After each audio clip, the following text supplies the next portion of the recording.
الحمد لله رب العالمين والصلاة والسلام على أشرف الأنبياء والمرسلين. Mes chers frères et sœurs, vous l'avez compris, le sujet porte sur as-salah. As-salah doit avoir une place importante, plus qu'importante, primordiale, centrale dans la vie du croyant, dans la vie du musulman. Et c'est pour cela que le prophète Mohammed alayhi afdalus salati wa askat taslim a appuyé sur cela, sur le fait que la prière doit avoir une place centrale, primordiale, prioritaire dans la vie du croyant et de la croyante.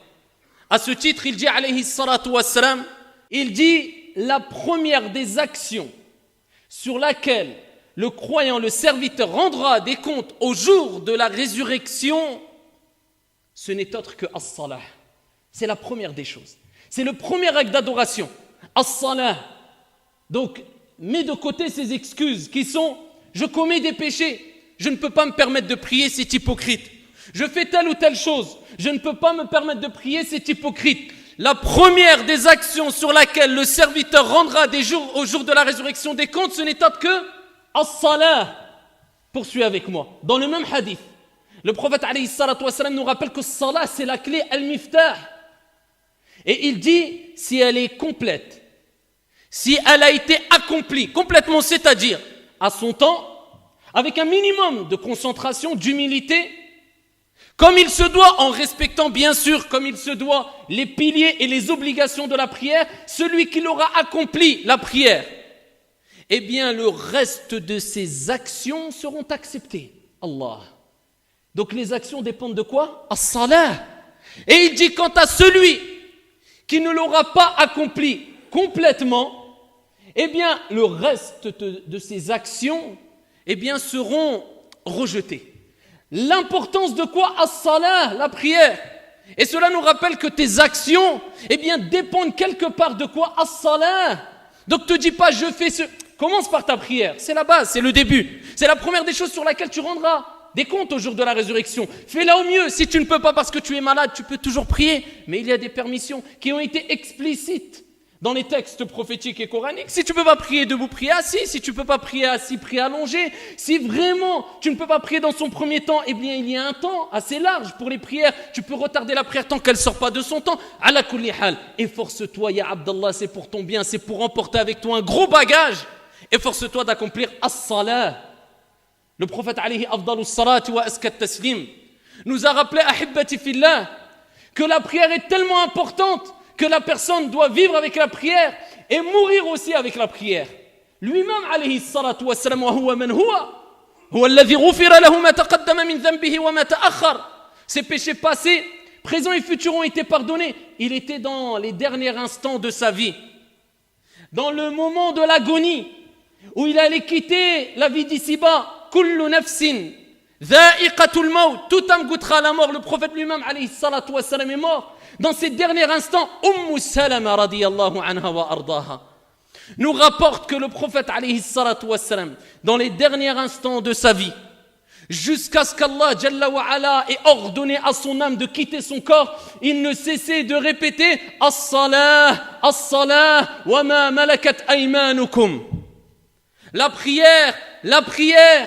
Le prophète demandait à sa communauté de s'accrocher à la prière. Il pensait à l'ensemble de sa communauté alors que l'âme allait quitter son corps. Imagine ta situation au moment de l'agonie.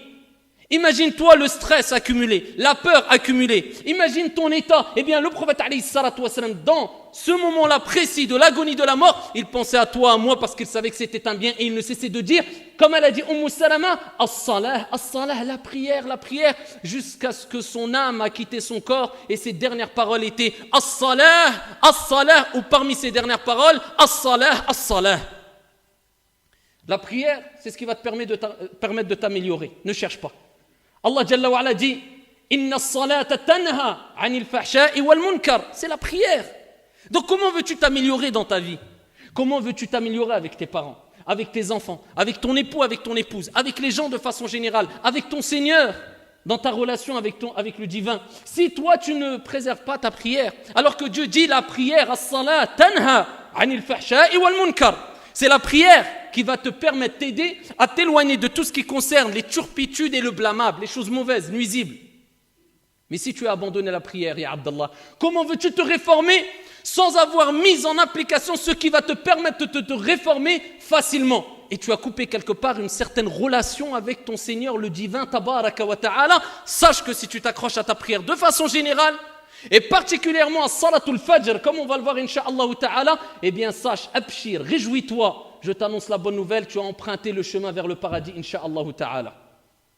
Ayyuha al-ikhwatu wal-akhawat, la prière et particulièrement Salatul Fajr. Pourquoi Salatul Fajr? Parce que c'est une des prières, parce qu'on a 5 prières, on n'en a pas 2. On a 5 prières, on n'en a pas 4. On a 5 prières, on n'en a pas 7 qui sont obligatoires. On a 5 prières. Mais parmi les 5 prières, si ce n'est la plus dure, difficile, la preuve que ce n'est pas à chaque fois qu'il y a une difficulté dans la religion qu'on doit éliminer l'acte d'adoration. Non, Dieu veut que dans certains actes d'adoration, il y a des difficultés. Le paradis est cher. Il faut goûter à certaines difficultés. On n'a rien sans rien, comme on le répète assez souvent, je pense. Eh bien, Salatul Fajr, elle est difficile à accomplir. Et c'est pour ça, que ce qui est difficile à accomplir, eh bien, on sait que cela engendre une récompense énorme. Plus la chose est difficile à acquérir, et plus la récompense sera énorme, incha'Allah tabaraka wa ta'ala. Salatul Fajr, elle est difficile à accomplir, mais elle renferme d'énormes mérites qui, pour certains des mérites qu'on va évoquer, sont propres ou ne sont propres qu'à Salatul Fajr, parce qu'elle est plus dure que les autres. Et il y a Salatul Isha aussi qui est difficile. Mais Salatul Fajr est beaucoup plus difficile, comme on le sait toutes et tous, et on le sait avec ce qu'on vit tous les jours. Surtout dans certaines périodes de l'année où Salatul Fajr est très tôt, Salatul Isha est très tard, c'est difficile. Mais Dieu veut nous éprouver, et veut que tu prouves ton amour que tu portes par rapport à ton Seigneur tabaraka wa ta'ala qui t'a créé pour l'adorer. Et as-salat, c'est une ibada. Faire du bien autour de toi, c'est une ibada aussi. Aider ton prochain, c'est une ibada. Te comporter de la meilleure manière, c'est une ibada. Mais l'acte d'adoration pratique, le plus important, c'est as-salat. Et parmi les prières les plus importantes, c'est Salatul Fajr. Et c'est pour ça que le prophète alayhi afdalus salatu wa askat taslim ayyuhal akhyar nous a rappelé l'importance dans beaucoup de textes de Salatul Fajr, ainsi qu'Allah Jalla wa Ala. Et il suffit de dire qu'Allah Jalla wa Ala ne jure que par ce qui est d'important et de grand. Et Allah Tabaraka wa Ta'ala a juré par Al-Fajr, wal-Fajr, wa-layalin ashr. Il a juré par Al-Fajr, l'aube. Et le prophète alayhi afdalus salatu wa askat taslim nous a rapporté des textes, ayyuhal akhyar, qui nous rappellent qu'il est important de se lever pour Salat al-Fajr et de courir vers la récompense et le mérite de Salat al-Fajr pendant que la majorité des gens dorment. Ah, ça, c'est pas pour tout le monde cette récompense. C'est pas pour Dieu a voulu qu'elle soit réservée à une catégorie de personnes, qu'Allah Jalla wa Ala fasse qu'on fasse partie d'eux. Eh bien, il dit alayhi salatu wa salam à titre d'exemple. Dans le hadith rapporté fi Sahihain, rapporté par Al-Bukhari wa Muslim. Les anges se relaient auprès de vous la nuit et le jour. Les anges, al-malaïka, ils se relaient auprès de toi, auprès de moi, auprès de nous, la nuit et le jour. Et ils se rencontrent. As-salat al-asr et as-salat al-fajr. C'est les 2 prières dans lesquelles les anges, al-malaïka, se rencontrent. Et les anges qui ont passé la nuit auprès de toi, qui ont attesté qu'est-ce que tu faisais à l'heure de l'Fajr, remontent vers leur Seigneur tabaraka wa ta'ala qui, Allah Jalla wa Ala, les interroge, bien qu'Allah tabaraka wa ta'ala en a connaissance de la réponse. Il interroge les anges, al-malaïka, et il dit, comment avez-vous laissé mes serviteurs? Et là, les anges qui ont attesté que tu étais réveillé à al-Fajr, pas en train de dormir, eh bien diront à leur Seigneur tabaraka wa ta'ala, ya Allah, on est parti alors qu'il priait, et on est revenu et on l'a trouvé en prière.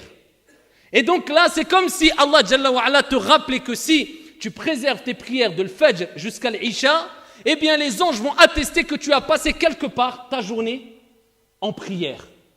Donc c'est pour cela qu'il est important, ahibbati fillah, de préserver pas une ou 2, mais les 5 prières, et particulièrement les prières où le prophète alayhi salatu wassalam a mis le doigt dessus, a insisté, a rappelé le grand mérite qu'il renferme, particulièrement al-Fajr, al-Asr, al-Isha, et si tu peux, fi jama'a, en groupe. Et donc, que dire de l'état de la personne? Et que dire de la situation de la personne qui les anges attestent devant Allah Jalla wa Ala comme quoi il était en train de dormir? Comment avez-vous trouvé Foulan? Ya Allah, on l'a trouvé en train de dormir et on est revenu, il était insouciant, ou il s'est détourné, ou il dormait encore. Juste penser à cela, ça doit créer un un certain sentiment de mal à l'aise, un certain sentiment de gêne. Ici, ça doit te pousser quelque part à te sentir un peu irrespectueux quelque part vis-à-vis de ton Seigneur, tabaraka wa ta'ala. C'est la moindre des choses. Le prophète, alayhi afdalus salatu wa askat taslim, il nous dit, bashiril masha'in, encore pour salat al-fajr, annonce la bonne nouvelle. À qui? À ceux qui se dirigent vers les mosquées, qui marchent, al-masha'in. Laquelle bonne nouvelle? Bin nouri tam, d'une lumière complète. Yawm al-qiyamah, au jour de la résurrection. Quand les gens sortent ici de chez eux, et ils se retrouvent dans l'obscurité, dans les ténèbres de la nuit, eh bien sache que cette obscurité se transformera, incha'Allah tabaraka wa ta'ala, en nour, en lumière, au jour de la résurrection, le jour où les gens chercheront de la lumière. Mais tu auras de la lumière par rapport aux bonnes actions, par rapport aux œuvres que tu auras accomplies ici-bas. Eh bien Allah, il te dit, quand tu te lèves le matin et que tu te retrouves dans l'obscurité et tu te diriges vers un endroit pour accomplir la prière, eh bien cette lumière sera une lumière, cette obscurité sera une lumière pour toi, yawm al-qiyamah bi'idhnillahi tabaraka wa ta'ala. Le prophète alayhi afdalus salatu wa askat taslim, il nous dit aussi, celui qui prie salat al-isha fi jama'a, celui qui prie la prière du isha, la dernière prière, en groupe, c'est comme s'il avait prié la moitié de la nuit. Il a fait qiyamul layl, ici la moitié de la nuit. Et celui qui prie man sala al-fajr fi jama'a, en groupe, et en groupe à la base c'est dans les mosquées. Et Al-Jumhur ne considère pas obligatoire, c'est-à-dire pécheur, celui qui ne vient pas à la mosquée pour la prière en groupe, tant qu'il y a un groupe qui l'accomplit, mais ça reste qu'il s'est privé, si on prend l'avis de la majorité, d'un énorme bienfait. Et si on prend l'avis minoritaire, qui est un avis fondé aussi, des preuves solides, ils sont aussi, eh bien c'est obligatoire. Donc, ala kulli hal, nous disons dans tous les cas, tu te prives d'un grand bien. Et il suffit de rappeler ce hadith, où le prophète alayhi salatu wa salam nous dit, celui qui prie l'Isha en groupe, il a la récompense de qiyamul layl, mais la moitié de la nuit en prière. Et celui qui prie subh, il a pris l'Isha, il prie subh en groupe fi jama'a, il a la récompense de qiyamul layl, toute la nuit en prière. Certains ont dit non, al-Isha c'est la moitié de la nuit, si tu fais le Fajr en groupe, tu as une nuit complète, le total une nuit et demie de qiyamul layl. Ça si tu fais al-Isha fi jama'a wa subh fi jama'a. Et à la colline, quelqu'un qui habite loin, qui n'est pas proche d'une mosquée, qui ne peut pas, qu'il essaye de former un groupe au moins chez lui, avec son épouse, qui ne prie pas seul. Cela est préférable en espérant avoir la récompense du groupe, incha'Allah tabaraka wa ta'ala. Parmi les récompenses, le prophète alayhi afdalus salatu wa askat taslim a dit, man salla al-fajr fahuwa fi dhimmatillah. Celui qui prie al-fajr, la prière du matin, il est sous la protection d'Allah tabaraka wa ta'ala.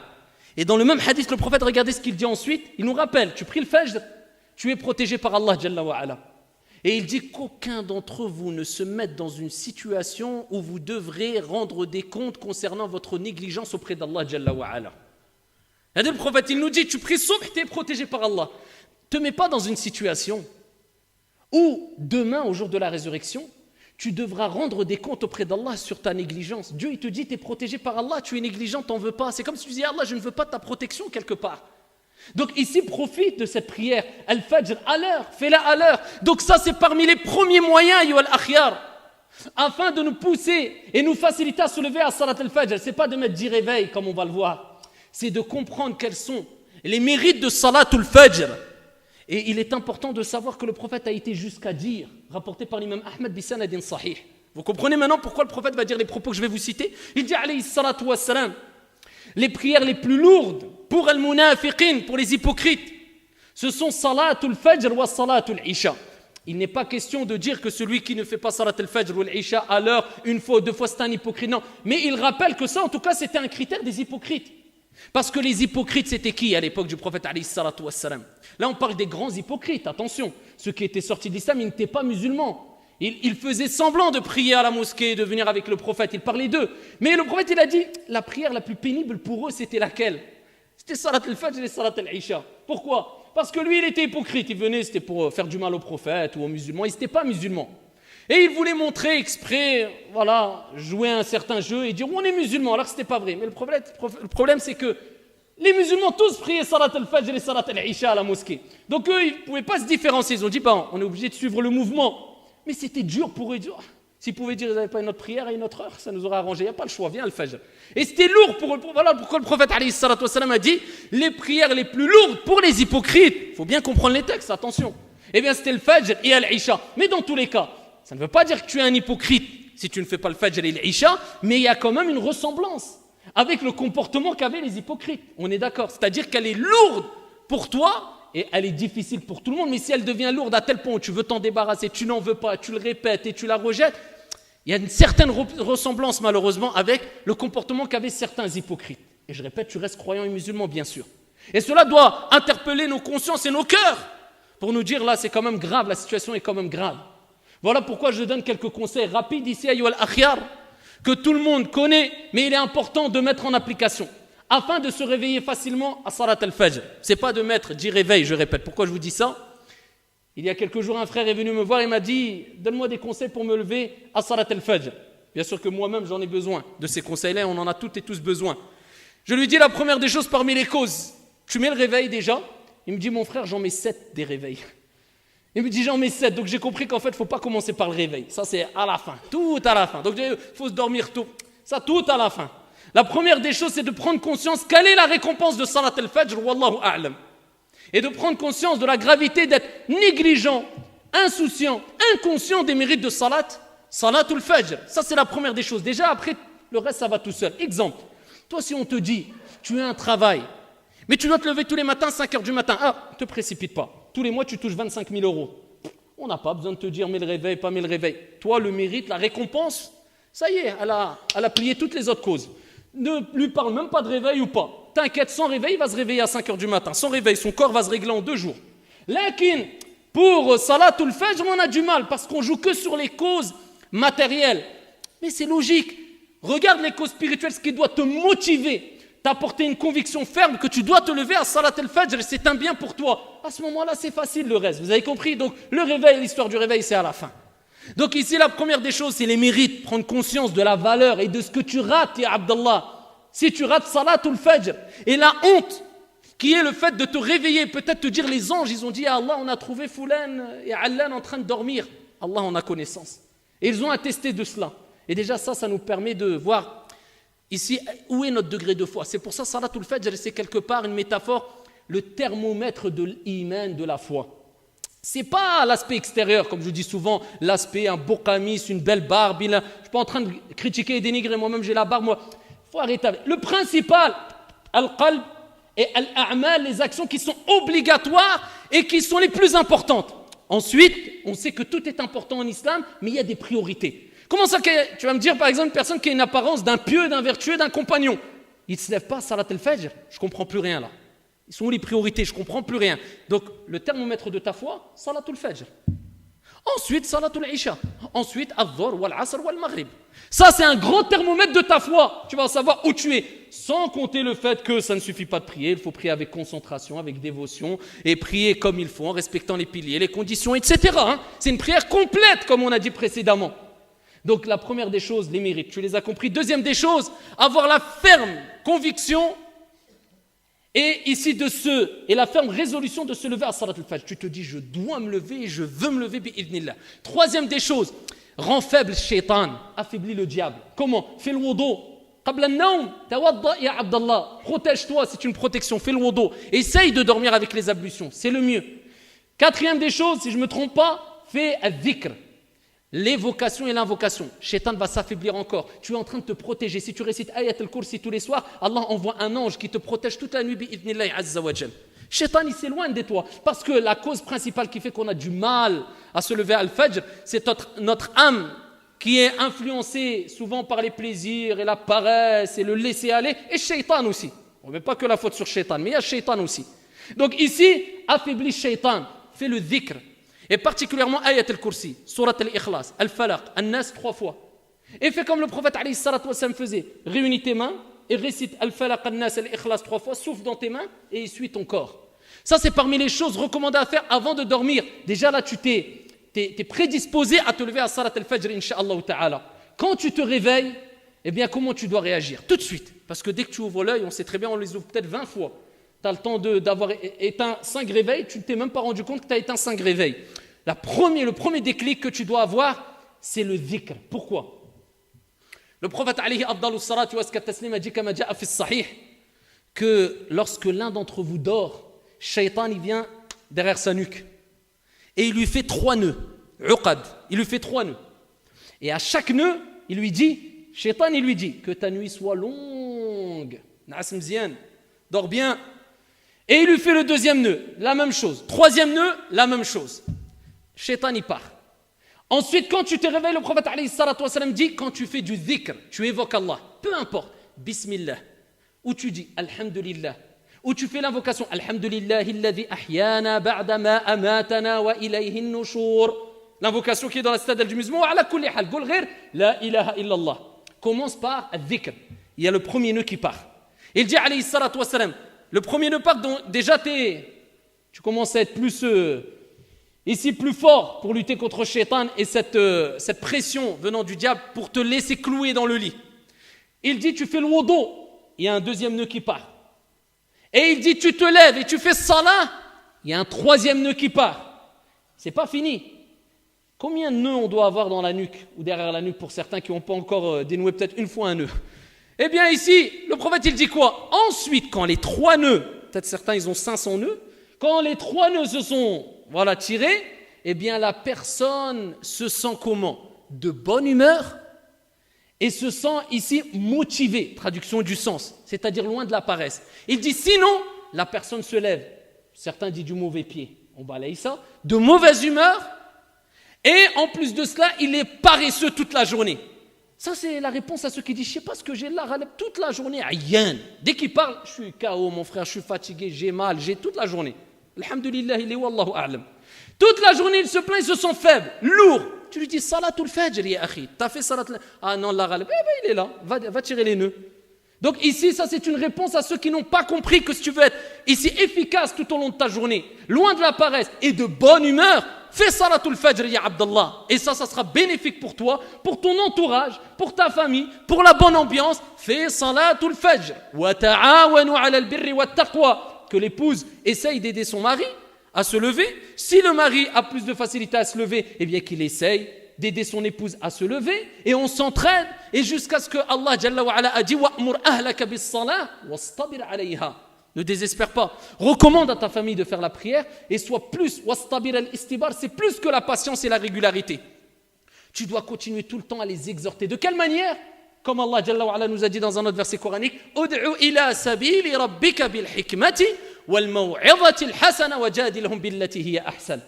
Ici, et exhorte, appelle au sentier de ton Seigneur. Comment? Avec sagesse et avec une bonne exhortation. Et parle avec eux de la meilleure des manières. Toi, il ne t'est pas demandé d'imposer, mais ici de proposer avec douceur et bonne exhortation. Ici de convaincre avec douceur et bonne exhortation sans imposer les choses. Et à ce moment-là, Inch'Allah, tu as tiré ta responsabilité. Qu'Allah tabaraka wa ta'ala fasse que ça soit une grande facilité pour nous d'accomplir Salatul Fajr et le reste des prières à l'heure et que ça soit une cause de notre entrée à toutes et tous au paradis. Amin ya Rabbal Alamin.